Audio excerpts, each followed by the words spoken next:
मित्रांनो, हा व्हिडिओ आपण सुरू करतो आहे.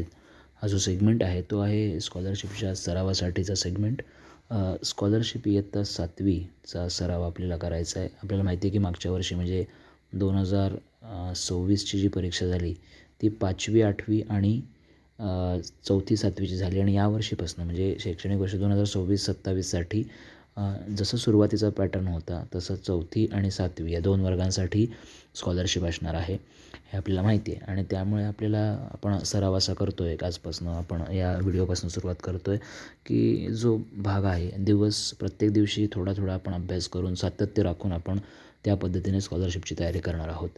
तर सुरुवात आपण करतो आज डे 1 आणि आपल्याला शिकायचं की पार्ट ऑफ स्पीच म्हणजे मराठीमध्ये ज्याला आपण म्हणतो शब्दाच्या जाती. त्यातलं पहिलं जे पार्ट आहे पहिला पार्ट ऑफ स्पीच आहे तो म्हणजे नाऊनविषयी आपण माहिती घेणार आहोत.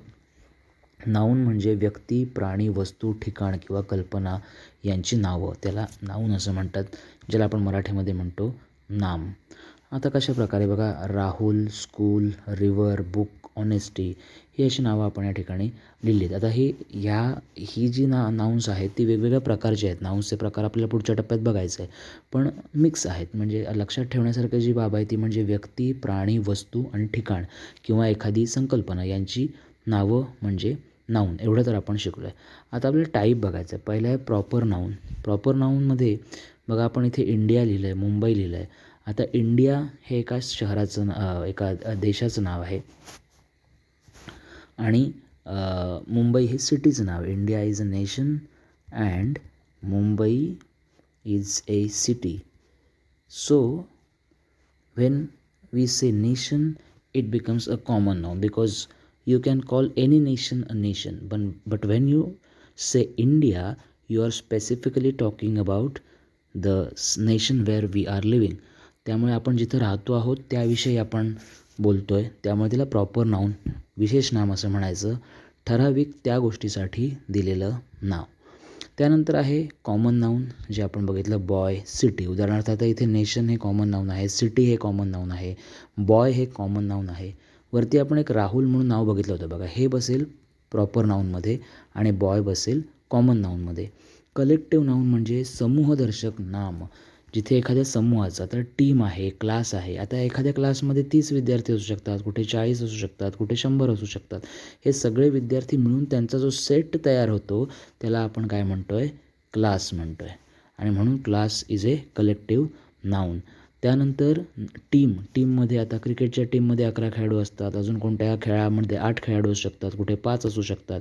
सो तो ग्रुप आहे, त्या ग्रुपसाठी आपण काय देतो आहे, नाव देतो आहे, टीम म्हणतो आहे, म्हणून त्याला म्हणायचं कलेक्टिव्ह नाऊन.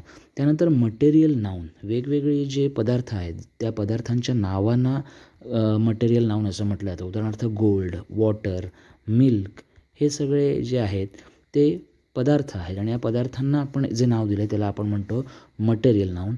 आणि आहे शेवटचं ॲब्स्ट्रॅक्ट नाऊन. ॲब्स्ट्रॅक्ट नाऊन म्हणजे अशी नावं किंवा अशा गोष्टी ज्या प्रत्यक्षामध्ये तुम्ही त्याला फिजिकली त्याला टच नाही करू शकत, पण त्या अस्तित्वात असतात. जसं की ऑनेस्टी आहे, ब्रेवरी आहे. ऑनेस्टी म्हणजे प्रामाणिकपणा आहे, ब्रेवरी म्हणजे आहे शौर्य आहे. या सगळ्या ज्या गोष्टी आहेत त्या, आता शौर्य आपण दाखवू शकत नाही, म्हणजे शौर्य अशी कुठली वस्तू नाही. जसं आपण खुर्चीला हात लावू शकतो, स्पर्श करू शकतो, तसं शौर्याला स्पर्श नाही करू शकत. शौर्य ही फील करण्याची गोष्ट आहे. शौर्य ही आपल्या वागणुकीतनं, आपल्या विचारांमधनं, आपल्या वाणीमधनं आणि कृतींमधनं दाखवून देण्याची गोष्ट आहे. म्हणून अशा नावांना काय म्हटलं जातं, ॲब्स्ट्रॅक्ट नाऊन असं म्हटलं जातं.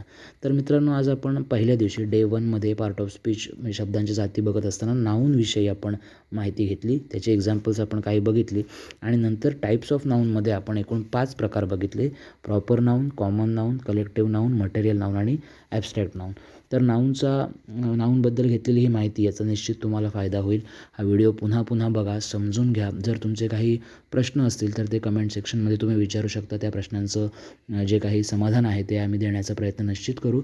पण या व्हिडिओच्या आधारे पहिल्या दिवशी डे 1ची आपली जी तयारी आहे पार्ट ऑफ स्पीच नाऊन याविषयी समजून घेण्यामध्ये निश्चित तुम्हाला मदत होईल अशी खात्री वाटते. हा व्हिडिओ इथे आपण थांबवतो आहे. चॅनलला लाईक करा, सबस्क्राईब करा आणि व्हिडिओ आपल्या मित्रपरिवारासोबत शेअर करा. धन्यवाद.